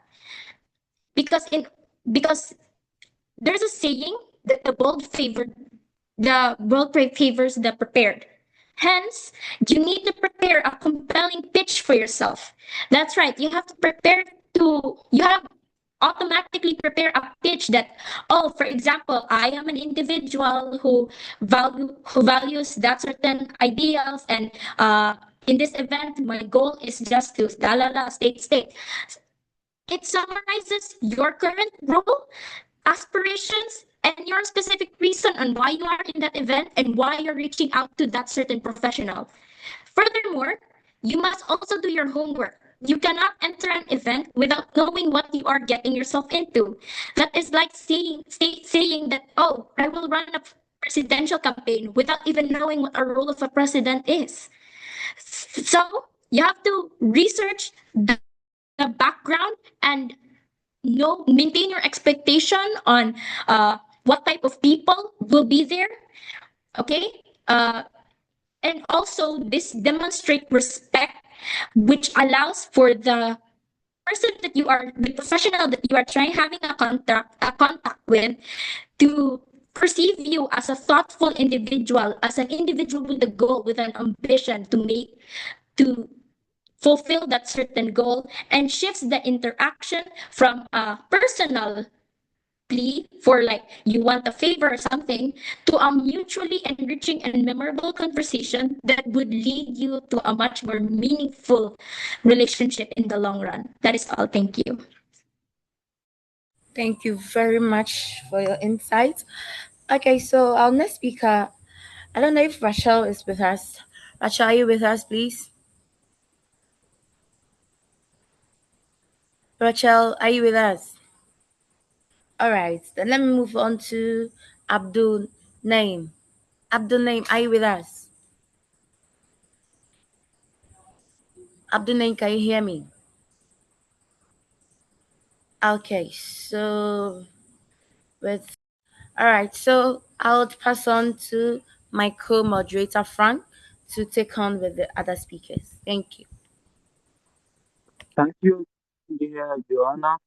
So I'm going directly to ask Anna. Anna, this question gets good to you. So, Anna, not everyone is a confident speaker. So, what alternative or techniques can young people use to feel natural effectively? So, dear Anna, you have the floor. Hello, Anna. It seems Anna also is not there. Beverly, hello, Beverly. Hello, morning. Ah, great. Beverly is there. So, this question gets to you. In your experience, what role does mentorship play in strengthening professional networks for young people? I think the question is so understandable. So, you have the floor here, Beverly.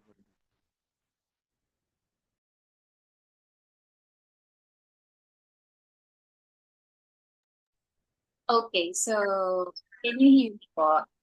Clear?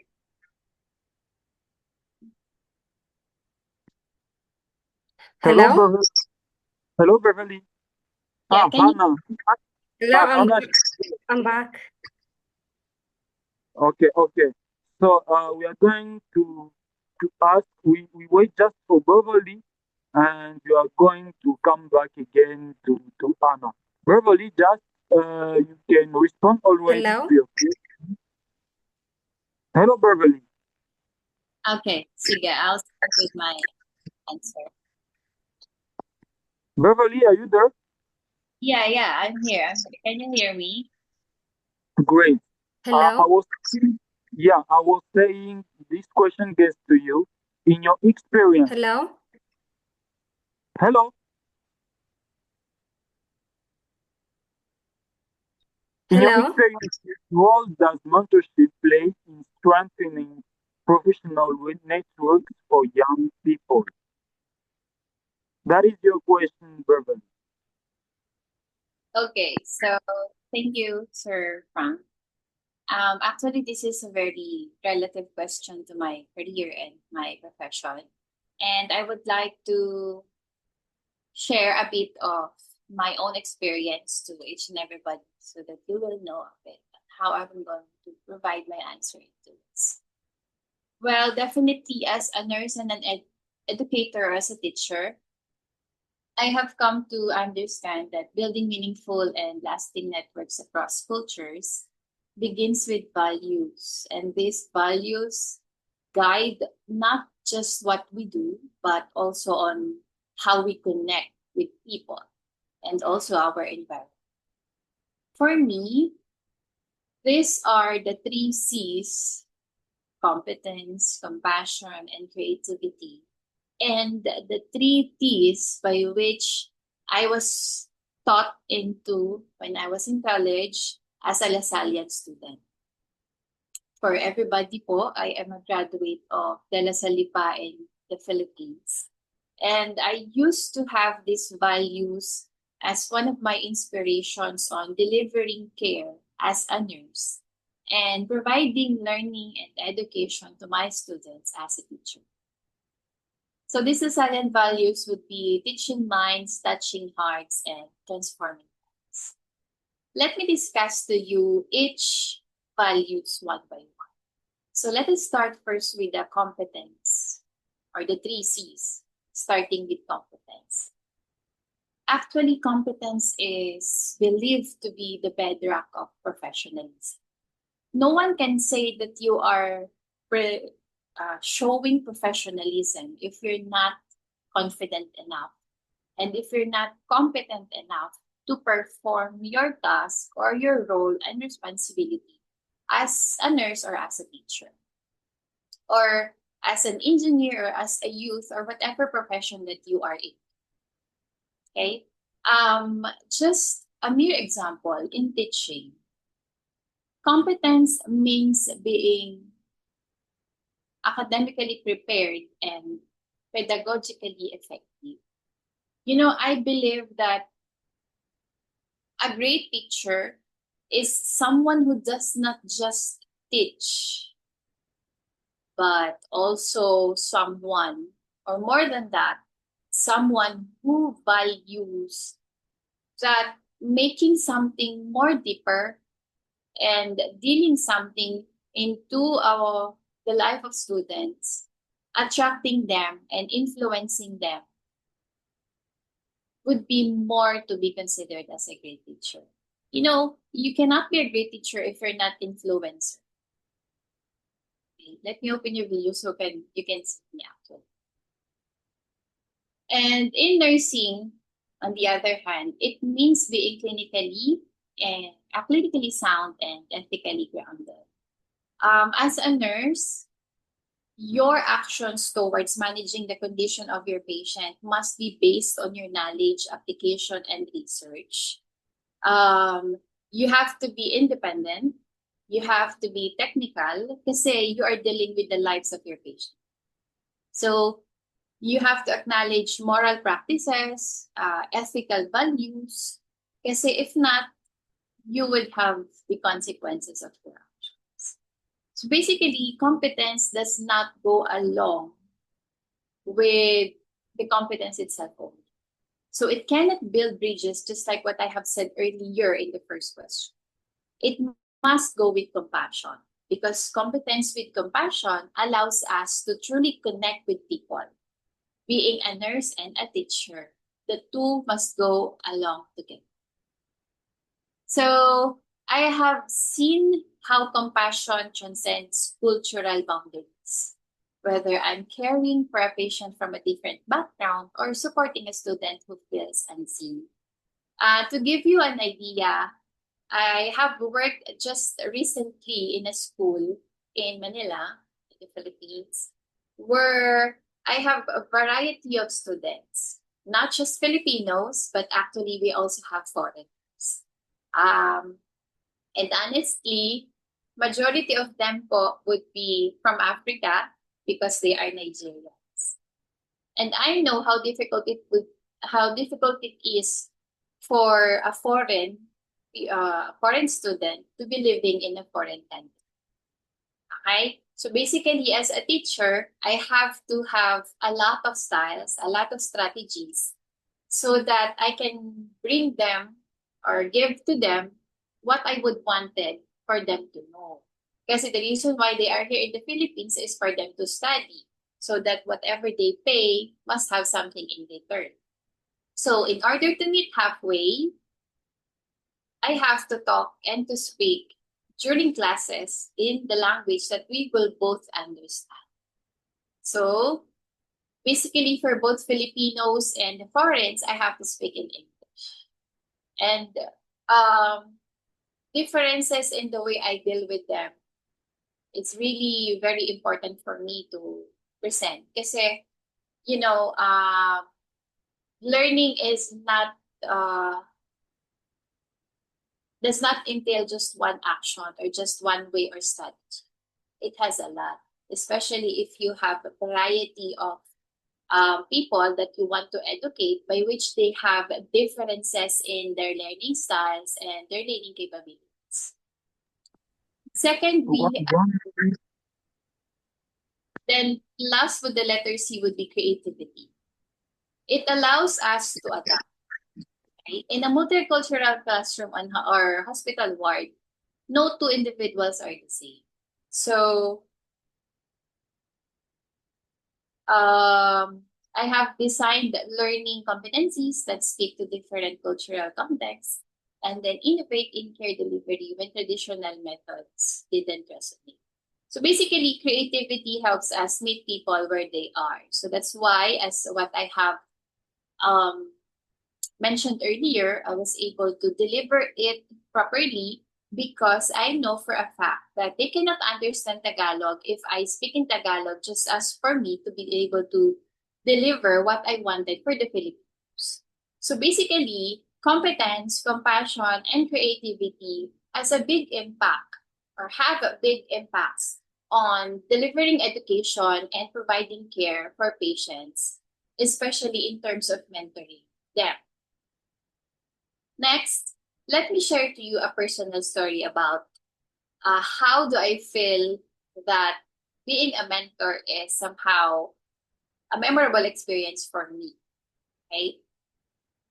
This personal story really had deeply moved me in a sense that I happened to honestly have left education because of some concerns. But basically, with this personal story, I think it is the thing I need so that I can proceed and continue. So as a teacher, I have always been known to be a strict person and a disciplinarian. Because I always wanted my students to learn from me, right? It's not about like them wanting something from me, right? But basically, my strictness and my character as a disciplinarian is a positive way. It's not the negative thing. But you cannot please everybody. So some of them might think it negative. I thought my students were afraid of me because of those characteristics that I have as a teacher. I emphasized honestly every time in class, during examination, most importantly, this thing. You should be honest in everything you do. That is why I hate cheating, because I know you can do just like how I did it before when I was a student. Or might as well that you can do more of what I have done, because I trust my students. And the reason why I am their teacher is because I know I can make them as like me or maybe more than me. That's how I motivate them, in a sense that it's not enough for you to have good grades, for you to have high grades, for you to pass. But it should be valuable for you, and most importantly, memorable, that when you finish what you're studying, you would have something to remember after. And then unknowingly and without expecting, I receive messages from students whenever I leave the school. Or sometimes during my stay in school, a bit of them are sending me messages saying their appreciations and all. Might be direct, personal, face to face, but some would be through chats, emails, and I always have a screenshot of it because somehow it's a memory or a souvenir that I was appreciated by my students. I am not aware of it. Kasi it's like they always wanted to have a distance from me because they see me as a terror or so like that. Diba? So basically, in general, the thought of what they have been saying would be this one. You are one of that reason that we pursue and choose to pursue nursing. And because of that, we will become nurses in the future. That's what we promise. So that moment reminded me that mentorship is not always loud. Why? You cannot always hear that you're able to mentor someone. And it's not by teaching, by sharing, discussing in front of the class, within the classroom, or within the school facilities, that you can say you're mentoring.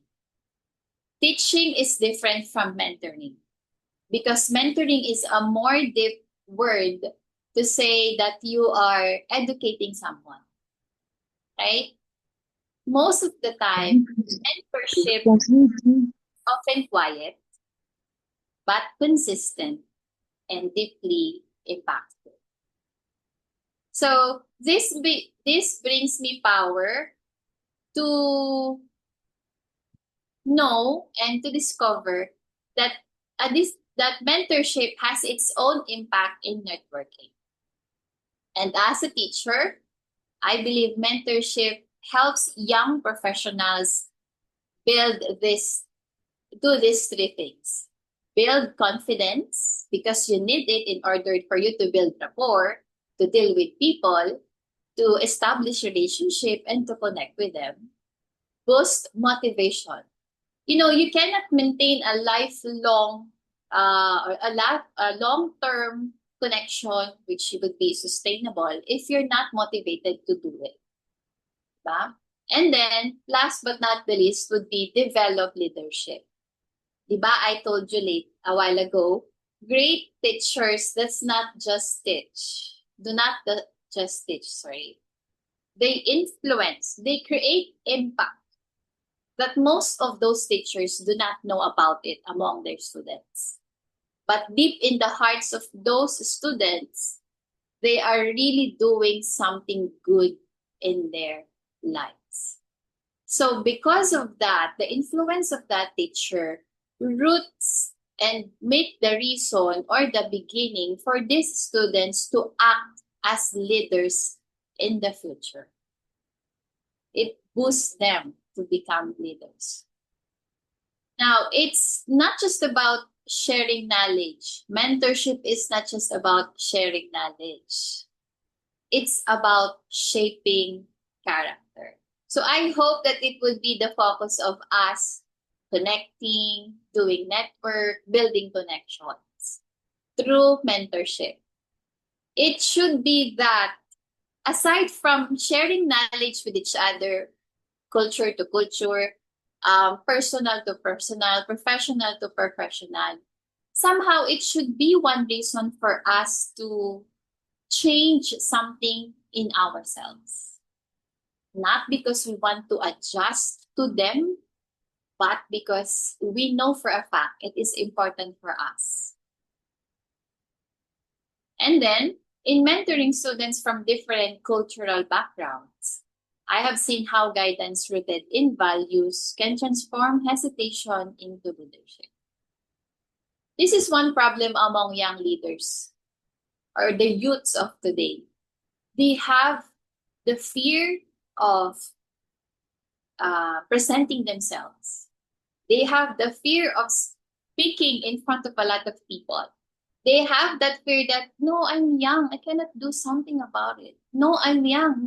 People might be thinking that I am not someone whom they can trust to do these things, whom to deliver a speech in front of them with a specific thing. Diba? We have to change that kind of mentality or thinking. Kasi the reason why we are dealing or why we are experiencing this youth is for us to start with the way on how to know ourselves. Kasi we cannot know ourselves being adults. It's too late for us to do that. It starts with our youth. From your 15s to 24, as per WHO and the United Nations definition of youth.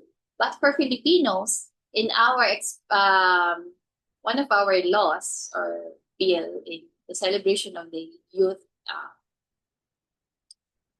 I forgot the specific bill. We consider youth as 15 to 30s. But I don't want us to try to discover who we are beyond our 30s, beyond our 25 years of age. Because it will be too late. Who you are. Can you conclude, please?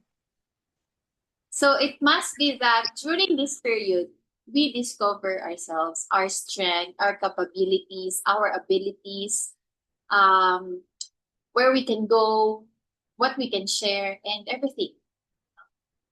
So to add more, the other values, which are the 3 P's from the Lasallian values, teaching minds equips students with knowledge. So me, as a teacher, I provide them with the knowledge by placing experiences into reality for them, thinking and help them thinking that my stories would be the same stories with them in the future, perhaps, and let them explore through thoughts. Touching their hearts, meaning I connect with them through empathy, through their own experience, personal experience, and of course, through their own sharings. And then last but not the least is to transform lives. This is a very difficult challenge actually, or like a very difficult thing by which I consider a challenge for each and every one of us, not just only by teaching or for teachers. You know, it's really hard to transform lives, especially if the person that you would want to help does not like to change. But basically, transforming someone's lives must have first the feeling of being touched before they can have the desire to transform their own lives. And by transforming lives, it is by empowering them to become agents of change. Okay? Kasi I was not able to tell this in the introduction because I think the introduction was not done in the first part now. But yeah, I live by the saying or by the quote that goes, change begins in oneself. When we choose to grow, we inspire others to do the same. Okay, so that is my focus.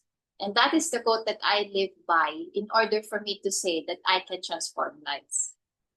And with those messages from my students, I know somehow I partly started transforming their lives.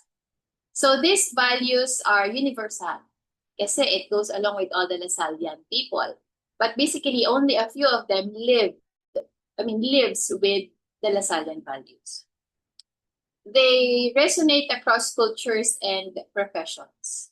Now, in today's interconnected world, mentorship becomes a bridge not just between people but also between cultures. And it allows us to share not just the skills but stories, and not just the knowledge but values. I think I'm an educator, but also I can be a student or a learner because sharing or mentoring students from my field, I can do that. But I also wanted to be mentored in terms of different culture. Okay? This mentorship thing helps us build networks that are not transactional, not just basically because we wanted to connect or to build relationships, but to transform. Now, by the differences that we might notice, we can transform each other. So when we talk about networking across cultures, we must embed professionalism, empathy, and mentorship. So these are the things that I would like to share among our young professionals in terms of networking. You can never have a successful networking result if you don't have professionalism, empathy, and mentorship abilities. So it's not just about what you know or who you know, but it is about how you help others grow. So that is what you mean by networking in terms of mentorship. And with that, I would like to leave you with this quote that captures these things beautifully and holistically. Mentorship is the heartbeat of professional networking. When you say heartbeat, it cannot happen without mentorship. Networking cannot happen without mentorship. Okay? It transcends borders, nurtures potential, and weaves cultures together through the thread of shared purpose and respect. So I think majority of what we have said earlier, based on the first questions that was provided by the organizers, it's a collaborative thing and a comprehensive thing mixed into one. Humility, kindness, empathy, inclusivity, authenticity, respect, all of it has something to do with mentorship. Okay? So I encourage everybody to be mentors who builds bridges so that we can have the connection easily. We can connect from one point to another successfully, fast, and continuously because of this bridge, not walls. No, we don't have to hinder things. Sometimes this is what majority of us consider as a problem. Kasi we are afraid to try learning from other people because of the stigma that we can hear from their country, from their practice, from other things that are relative to this culture. Like for example, I think from Africa, they are afraid because it's a poor country that have a lot of experience with war. In Russia, also the same. Maybe you're afraid also in the Philippines because of corruption that is very common right now. But I'm not sure about it. So basically, that's one thing that hinders us. So as young professionals who wanted to connect and build networks, I hope that we build bridges to address these gaps and not walls to keep it like that. No. And let us be professionals who lead with value, not just titles. Okay? So your titles are not enough. They are just wordings, they are just letters. But basically what matters most when you try to connect is how you deliver those titles, how you live with those titles. Because basically it's how you would be known by other people. And let us be educators and nurses who transform lives one connection at a time. Okay, so I hope that I brought a lot of things to all of you by my experience in terms of mentorship. And I'm really thankful for this opportunity and for this chance to be able to be share something about your topic about networking and connecting, especially in terms of the cultural differences. And good morning, that would be all.